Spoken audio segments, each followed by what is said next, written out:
એક ચૂંટણીનો સંકલ્પ એટલે કે one nation one election.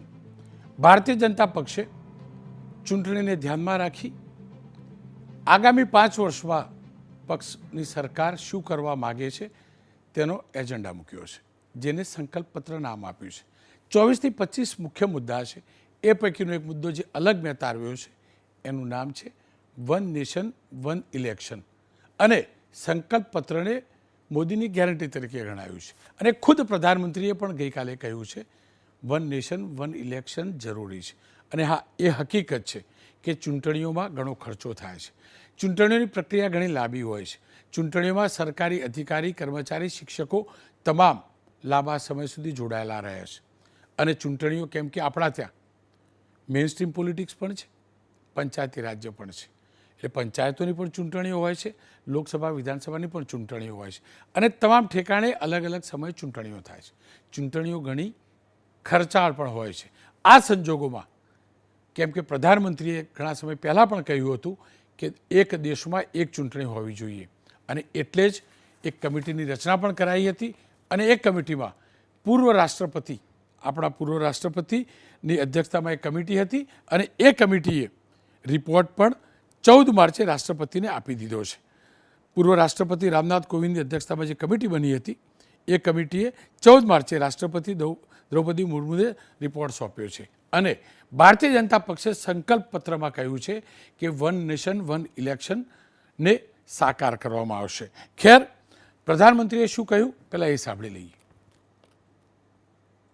One nation one election हमारा एक कमिटमेंट है. हमने पार्लियामेंट में भी बोला हुआ है, हमने कमेटी भी बनाई थी, कमेटी का रिपोर्ट भी आया है. तो वन नेशन वन इलेक्शन के संबंध में देश में बहुत लोग ऑन बोर्ड आए हैं. सभी दलों ने, बहुत लोगों ने इसमें जो कमेटी को अपना सुझाव दिए हैं, बहुत ही पॉजिटिव सुझाव आए हैं और बड़े इनोवेटिव सुझाव आए हैं. और देश का बहुत बड़ा लाभ होगा अगर हम इस रिपोर्ट को लागू करवा पाते हैं तो. અનેક પ્રકારના સૂચનો આવ્યા છે, પ્રધાનમંત્રીએ કહ્યું, અને પ્રધાનમંત્રીએ પણ કહ્યું જો એ લાગુ કરી શકાય તો દેશને ઘણો ફાયદો થશે. ભારતીય જનતા પક્ષની આજે પત્રકાર પરિષદ હતી. મુખ્યમંત્રી અને પ્રદેશ બીજેપીના અધ્યક્ષ સી આર પાટીલની સંયુક્ત પત્રકાર પરિષદ હતી, અને એની અંદર પત્રકારોએ આ જ સવાલ પૂછ્યો કે શું આ સંકલ્પ સાકાર થવો શક્ય છે ખરો? વન નેશન વન ઇલેક્શનને બીજેપી કેટલું ગંભીરતાથી લે છે? ત્યારે આવો સાંભળી લઈએ શું કહ્યું સી આર પાટીલે. વન નેશન વન ઇલેક્શન માટે મોદી સાહેબ ખૂબ ગંભીર છે. એમણે આંકડાકીય રીતે પણ કે કુલ મળીને કેટલો ખર્ચો થાય, એક જ ઇલેક્શન થાય તો કેટલા પૈસા બચે, કેટલો સમય બચે, તમારા ત્યાં આચારસંહિતા હોવાને કારણે જે વિકાસ અટકે, કેટલા બધા અધિકારીઓના કેટલા બધા દિવસો એ કામમાં રોકાવાના કારણે એ લોકોનું કામ ના કરી શકે, એ બધી જ આંકડાકીય માહિતી એમણે દરેક પાર્ટી સાથેની ચર્ચામાં પણ કરી છે. અને ગંભીર છે એટલા માટે એમણે પૂર્વ રાષ્ટ્રપતિ એમને અમિતભાઈ શાહ સાહેબને એમને જોડીને એ કમિટી બની એમને પણ પોતાના સજેશનો એ ઇલેક્શન કમિશનરને પણ આપી દીધા છે. અને આ ગેરંટીમાં આજના જે સંકલ્પ પત્રમાં એ મુદ્દાને પણ ગંભીરતાથી જ લીધો છે. એટલે જેટલું બને એટલું ઝડપમાં એ લાવવાનો પ્રયત્ન રહેશે. ધારાસભ્યો જે રાજીનામું આપી દે છે અને પછી બીજા પક્ષમાં જોડાય છે અને એના લીધે જે ચૂંટણીનો વધારાનો ખર્ચ આવે છે, એ બાબતે એ ચૂંટણી ખર્ચ ઓછો કરવાનું કોઈ વિચારણા કરી? આ વન નેશન વન ઇલેક્શનમાં એ મુદ્દાને પણ આવરી લઈશું તો શું કરી શકે. શું સંભવ છે ખરું વન નેશન વન ઇલેક્શન? સંભવ છે તો કેવી રીતે? અનેક સૂચનો એ કમિટીના રિપોર્ટમાં હશે જ, પરંતુ જ્યારે સંકલ્પ પત્રમાં છે, અને સૌથી મહત્ત્વનો મુદ્દો છે, દેશ આઝાદ થયો ત્યારથી અલગ અલગ રાજ્યો અસ્તિત્વમાં આવ્યા ત્યારથી, રાજ્યોની સરકારો બન્યો ત્યારથી પહેલી વાર જો આ થાય તો એવું થશે કે દેશ અને રાજ્યની ચૂંટણી એક સાથે હશે. વિધાનસભાની અને લોકસભાની ચૂંટણી એક સાથે સંભવ થાય. એ જ મુદ્દે નરેન્દ્રભાઈ રાવત કોંગ્રેસના નેતા છે, અને યમલભાઈ વ્યાસ સાથે ઇન્ટરવ્યૂ કરી રાખ્યો છે મારા એબીપી સુધા સંવાદદાતા, એ જોઈશું. પણ નરેન્દ્રભાઈ સાથે વાત કરું. રાવતજી, તમને લાગે છે વન ઇલેક્શન વન નેશન શક્ય છે ખરું?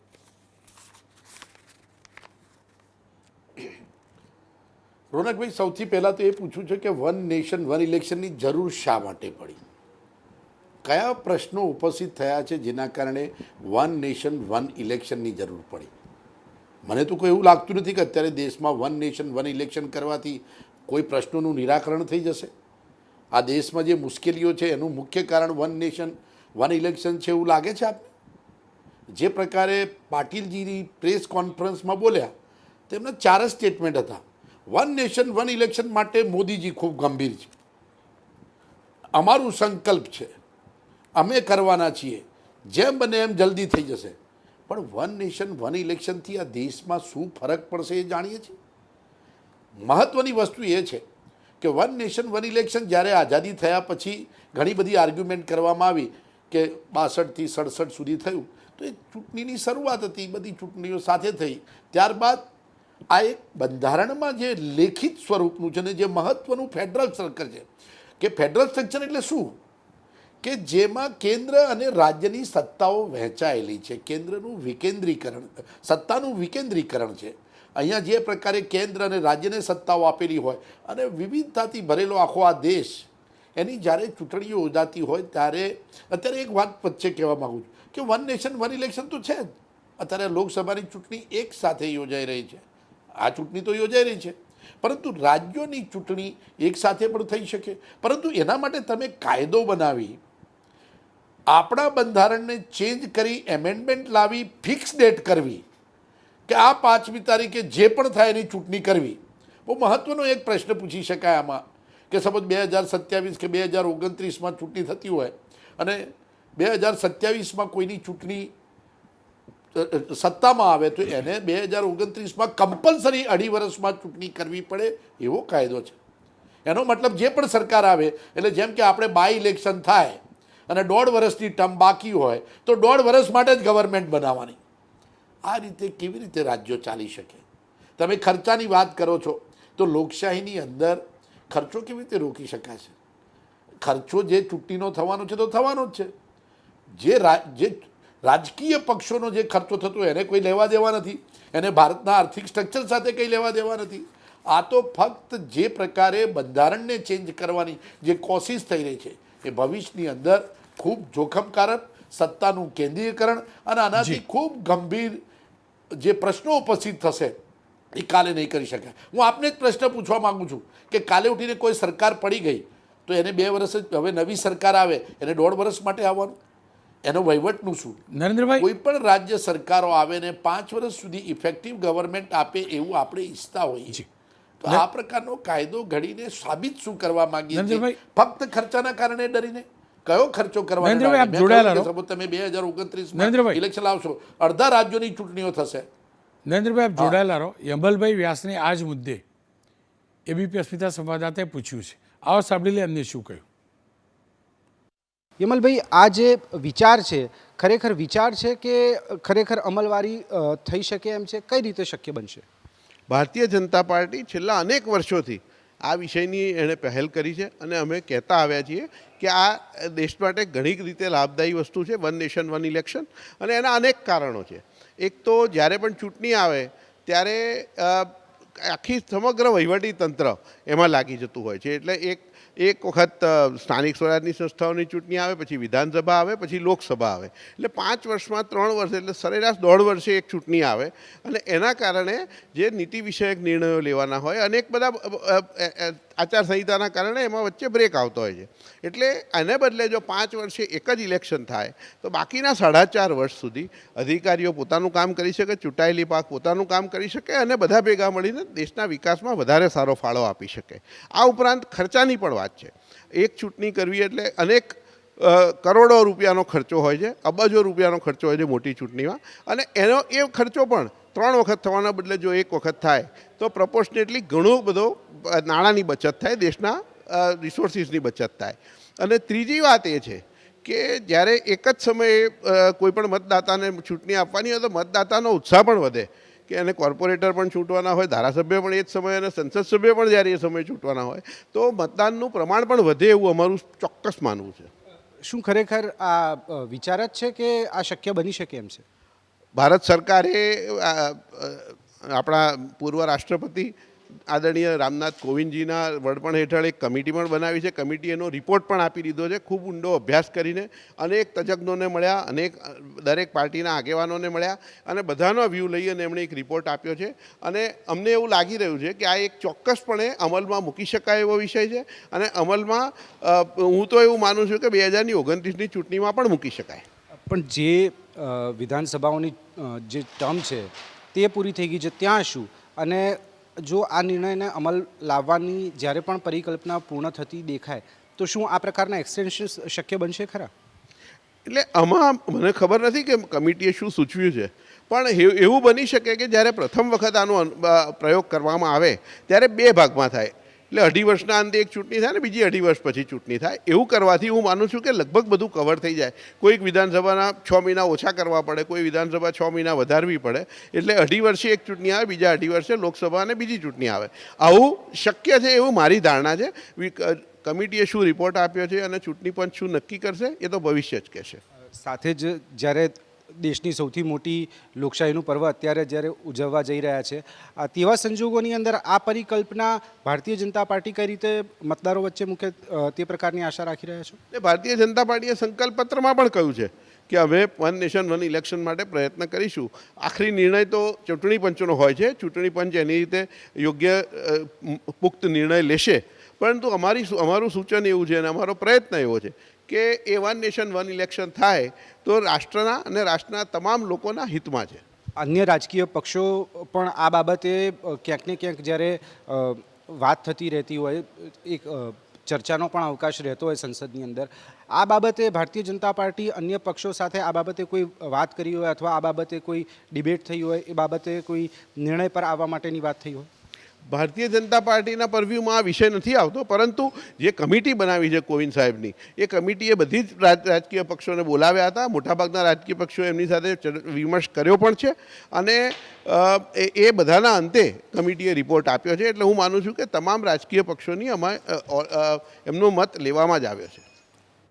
ખેર, એ હકીકત છે કે ભારતીય જનતા પક્ષે આ સંકલ્પ પત્રમાં મૂક્યું છે. નરેન્દ્રભાઈ રાવત મારી સાથે જોડાયા છે. રાવતજી, જુઓ, જ્યારે 370 હતી ને એટલે હટાવી શક્ય નથી, તમે લોકો જ કહેતા હતા. બીજેપીનો પહેલેથી એ સંકલ્પ હતો ને એજન્ડા હતો એટલે તમે સવાલ ઉઠાવતા હતા શક્ય જ ના બને. બન્યું ને, શક્ય બન્યું ને. હું ફરીથી કહું છું, અનેક ગૂંચવણો હશે, અનેક સવાલો પણ હશે, અનેક વિટંબણાઓ પણ હશે, પણ 370 દૂર કરવા મુદ્દે પણ વિટંબણાઓ હતી. તમે બહુ બધું કહેતું હતું કોંગ્રેસ, છતાં પણ બીજેપીએ કરી બતાવ્યું છે. હકીકત છે, એ હકીકત છે. તો આ પણ જો થતું હોય અને એ શક્ય બનતું હોય બધાનો મત લઈને, તો એમાં ખોટું શું? ખાલી વિરોધ કરવા ખાતર વિરોધ કરવો એ કેટલું યોગ્ય? નહીં રોનકભાઈ, સ્પષ્ટ રીતે આમાં વિરોધનો પ્રશ્ન નથી. આ બંધારણ ઉપર તરાપ છે. આ પ્રકારની પ્રવૃત્તિ કરી ન શકાય. અત્યારે તમે કોઈ પણ ભારતીય જનતા પાર્ટી હોય તો નરેન્દ્ર મોદીને સાંભળો, પાટીલ સાહેબને સાંભળો, યમનભાઈને સાંભળ્યા. અમારા સંકલ્પ પત્રમાં છે વન નેશનથી ખૂબ ફાયદો થાય છે, ફાઇનાન્શિયલ લાભ થશે અને વોટિંગ વધશે. આના કારણે લોકશાહીની જે ફેડરલિઝમ આખું જે વિકેન્દ્રીકરણ છે એને ખતમ કરવાનો ધીરે ધીરે પ્રયાસ છે. હું સ્પષ્ટ રીતે કહું છું કે ભારતીય જનતા પાર્ટીને આમાંથી મોદીજીથી પાટીલજી અને યમનજીના શબ્દોમાં કોઈ સૂચનો મેં સાંભળ્યા. આમાં કંઈ મોટું ગણિત જ નથી. વન નેશન વન ઇલેક્શન પાછળ ભારતીય જનતા પાર્ટીનો કોન્સ્ટિટ્યુશન ઉપર મોટી તરાપ છે. સ્પષ્ટ રીતે કદાચ બની બી શકે કે એ લોકો લોકસભામાંથી પસાર થયા પછી 50% રાજ્યોમાં આની કદાચ સત્તા આવી જાય અને એ લોકો પાસ કરાવીને મેળવી, પણ આનાથી નુકસાન શું થશે એમની પાસે કોઈ જવાબ જ નથી. વોટિંગ વધવા માટે આપણે વન નેશન વન ઇલેક્શન લાવવાનું, ઇલેક્શનનો ખર્ચો લોકશાહીના ભોગે હોય તો રાજાશાહી કરી દઈએ. નરેન્દ્રભાઈ, 5 વર્ષે ઇલેક્શનની શું જરૂર છે? નરેન્દ્રભાઈ, એમાં કહ્યું છે એક જ ઇલેક્શન રાખીએ આપણે. નરેન્દ્રભાઈ સૂચન માંગ્યા છે. લોકસભાનું ઇલેક્શન રાખીએ, રાજ્યને કાઢી નાખીએ, નરેન્દ્રભાઈ, પંચાયતો કાઢી નાખીએ. જરૂર જ શું છે? નરેન્દ્રભાઈ, નીચેની વ્યવસ્થાની કઈ જરૂર જ નથી. કમિટી બનાવાઈ, સૂચનો માંગ્યા છે, બધું માંગ્યું છે. વિકેન્દ્રીકરણ છે.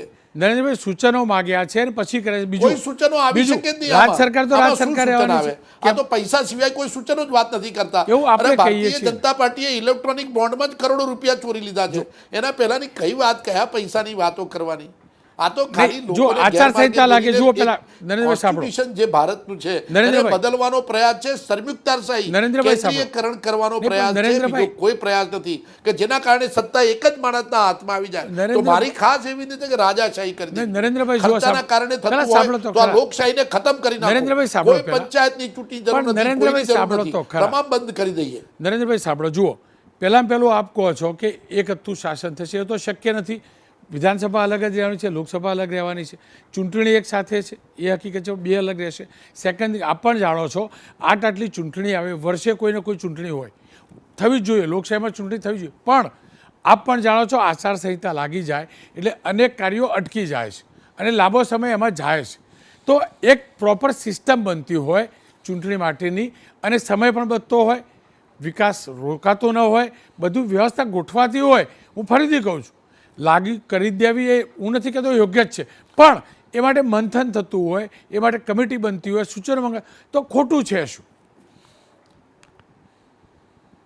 ના, ખોટું કશું નથી. પહેલાં બી આ થઈ ચૂકી. આઝાદી પછી જ્યારે પહેલી ચૂંટણી આવી ત્યારે બધી એક સાથે ચૂંટણી યોજાઈ, 12-15 વર્ષ સુધી રહ્યું. પરંતુ લોકતાંત્રિક જે આખી લોકશાહીની જે પ્રક્રિયા છે, આ સંઘીય રાજ્યોની જે સત્તા વિકેન્દ્રીકરણ, કારણ કે જ્યારે અત્યારે લોકસભાની ચૂંટણી યોજાતી હોય, જ્યારે મણિપુરની ચૂંટણી યોજાતી હોય, રાજ્યની ચૂંટણી એના અલગ અલગ પ્રશ્નોના કારણે ચૂંટાતી હોય ને અલગ અલગ રીતે સત્તામાં આવી શકે લોકો, અને અલગ અલગ પ્રશ્નો હોય. અત્યારે તો સૌથી મોટી મુશ્કેલી હું આપને કહેવા માગું છું કે લોકોને ગેરમતદારીની કોર્પોરેશન અને આ જે લોકલ સેલ્ફ ગવર્મેન્ટની ચૂંટણીઓ પણ કેન્દ્રના આધારે લડાય છે, જેના કારણે અમારા શહેરોનો વિકાસ અટકી ગયો છે. કોઈ ચૂંટણીના કારણે ડેવલપમેન્ટ રૂકાતું નથી. અને રાજ્યની ચૂંટણીની વાત કરું, બેંગ્લોર, પશ્ચિમ બંગાળમાં ચૂંટણી થતી હોય તો ગુજરાત રાજ્યનો વિકાસ બંધ થતો નથી. અને છેલ્લા 5 વર્ષની અંદર 3 ચૂંટણી આવે તો લોકશાહીની મજા જ છે.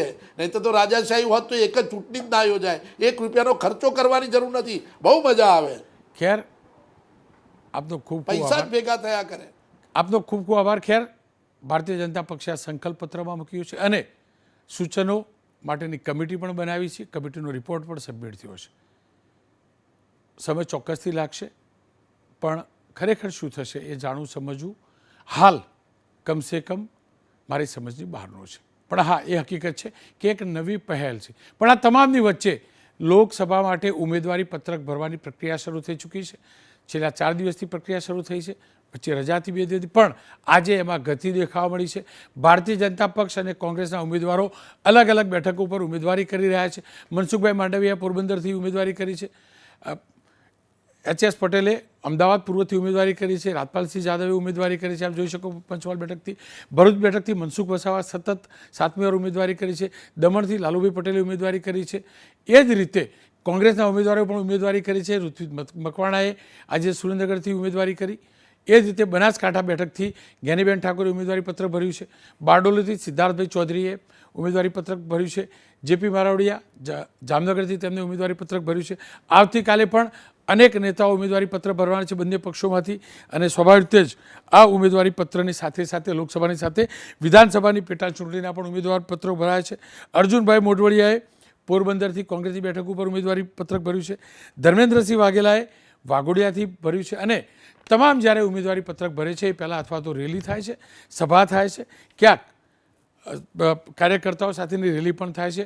કુલ મળીને લોકશાહીનું મહાપર્વ શરૂ થઈ ચૂક્યું છે. આવતીકાલે પણ ઉમેદવારી પત્રક ભરાશે. સતત ઉમેદવારી પત્રકો ભરાતા રહે છે. એક માહોલ ચોક્કસથી બન્યો છે. ગરમીનો પારો જેમ જેમ ઉપર જઈ રહ્યો છે તેમ રાજનીતિક ગરમીનો પારો પણ ઉપર જતો રહે છે. આ લોકશાહીનું મહાપર્વ છે અને આપણી તમામની ફરજ છે. મતદાન આપણે ચોક્કસથી કરીશું. જેને પણ કરીએ, જે પણ પક્ષ અપક્ષ જેને પણ કરીએ, મતદાન કરવા ચોક્કસથી જઈશું.